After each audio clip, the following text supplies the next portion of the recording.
శ్రీ గురుభ్యో నమః. శ్రీ మహాగణాధిపతయే నమః. గురుబ్రహ్మ గురువిష్ణు గురుదేవో మహేశ్వరః. గురు సాక్షాత్ పరబ్రహ్మ తస్మై శ్రీ గురవే నమః. హరితసగోత్రోత్పన్నం హరిభక్తిపరాయణం శంకర గురువరేంద్ర చరణం శరణం ప్రపద్యే. శ్రీ మహద్భ్యో గురుభ్యో నమః. అరుణాం కరుణాతరంగితాక్షిం ధృతపాశాంకుశ పుష్పభానచాపాం అనిమాదివ్రయూవృతాం అయోకైః అహమిత్యేవ విభావయేద్భవానీం. ఓం శ్రీమాత్రే నమః. ప్రేక్షకులకు రాబో నూతన సంవత్సరం యొక్క శుభాకాంక్షలు. ప్రతి మాసం మనం చెప్పుకున్నట్టుగానే ఈసారి కూడా మాస ఫలితాలు. ఇక సింహరాశి, జనవరి నెలలో ఈ సింహరాశి వారికి సంకల్ప సిద్ధి జరుగుతుంది. అనుకున్నటువంటి యొక్క పనులన్నీ కూడా జరగడం ఉంటుంది. ఇంటి లోపల విందులు వినోదాలు జరుగుతూ ఉంటాయి. ఆదాయం వ్యయం ఖర్చు సమంగా ఉంటుంది. సంతృప్తికరంగా కూడా ఉంటుంది. కానీ కార్యాలంలో ఆటంకాలు జరుగుతూ ఉంటాయి. కాబట్టి జాగ్రత్త అవసరం ఉంటుంది. ఏ పని చేసినా మీరు తగు జాగ్రత్తగా కార్యక్రమాలు చెయ్యాలి. మీ మిత్రుల సహాయం వల్ల కొన్ని పనులు సానుకూలంగా ఏర్పడేటువంటి ఒక అవకాశం ఉంది. ఆ పనులు కూడా నెరవేరుతూ ఉంటాయి. ఇక శుభకార్యాలందు శ్రద్ధ వహించడం చాలా మంచిది.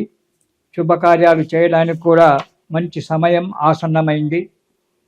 మీరు నిర్ణయించిన పనులు, సంకల్పించిన పనులన్నీ కూడా నెరవేరడానికి ఈ నెలలో కొన్ని ఇబ్బందులు ఉన్నప్పటికీ శుభంగానే నెరవేరడానికి ఆస్కారం ఉంది సింహరాశి వారికి.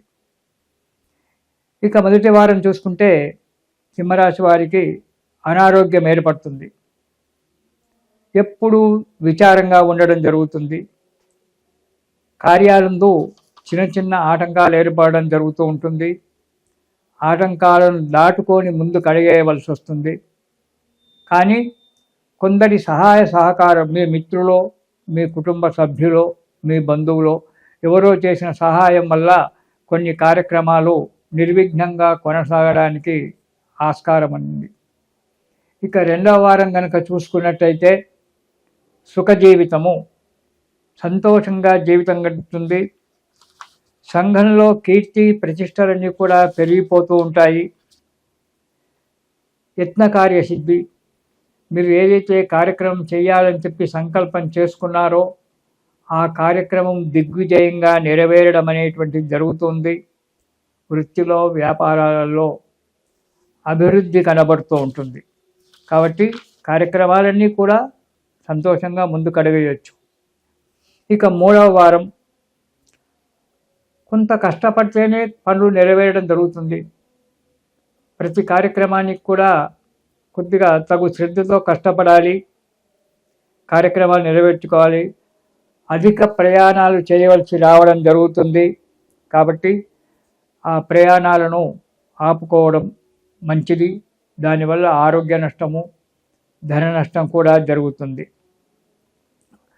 మనోవ్యాకులత, ఎప్పుడూ మానసికమైనటువంటి ఒక బాధ చేత ఉండడము, చింతించడము, ఎప్పుడు ఆలోచిస్తూ కూర్చోవడము, ఆలోచనలు ఒక కొలిక్కి రాకపోవడము అనేటువంటిది ఏర్పడుతుంది. కానీ మనోధైర్యాన్ని వీడిపోక మనశ్శాంతిగా కార్యక్రమాలను చేస్తూ రావడం వల్ల మీకు కొంత అనుకూలమైన వాతావరణం ఏర్పడడానికి ఆస్కారం ఉంది. ఇక నాలుగవ వారం ఆదాయ వ్యయాలు, అంటే డబ్బు రావడము, ఖర్చు కావడము రెండూ మంచిగానే ఉంటాయి. కానీ అనారోగ్యం ఏర్పడుతుంది. కాబట్టి జాగ్రత్తగా ఉండాలి. దూర ప్రయాణాలు చేయవలసి వస్తుంది. కాబట్టి ఆ ప్రయాణాల విషయంలో మాత్రం చాలా జాగ్రత్తగా ఉండండి. ఎప్పుడు కూడా తొందరపాటు తనం చేత ప్రయాణాలు చేయకండి. ఆలోచించి అవసరమైతేనే ప్రయాణం చేయండి. కొన్ని ఇబ్బందులు రావడానికి ఆస్కారం ఉంది నెలలో. కాబట్టి వాటిని తట్టుకుంటూ ఆలోచించి పనులు చేయండి. ఎప్పుడు భయంగా ఉంటుంది. కుటుంబంలో చిన్న చిన్న చిక్కులు రావడానికి ఆస్కారం ఉంది. కాబట్టి ఆ చిక్కులు పోడగొట్టుకోవడానికి ప్రయత్నం చేయండి. మానసికంగా ఆనందంగా ఉండడానికి ప్రయత్నం చేయండి. ప్రతి పని కూడా ఆలోచించి ముందుకు అడుగు వేయండి. ఈ రాశివారు ఈ నెలలో ఆపదోద్ధారక స్తోత్రము అనేటువంటిది కనుక చదివినట్టయితే వారికి అన్ని విధాలుగా, సింహరాశి వారికి అన్ని విధాలుగా కలిసి వస్తుంది. కాబట్టి ప్రతిరోజు ఒకసారి ఆపదోద్ధారక స్తోత్రము అనేటువంటిది చదివి ఆ భగవంతుని యొక్క శరణు వేడండి. ఇది శుభం.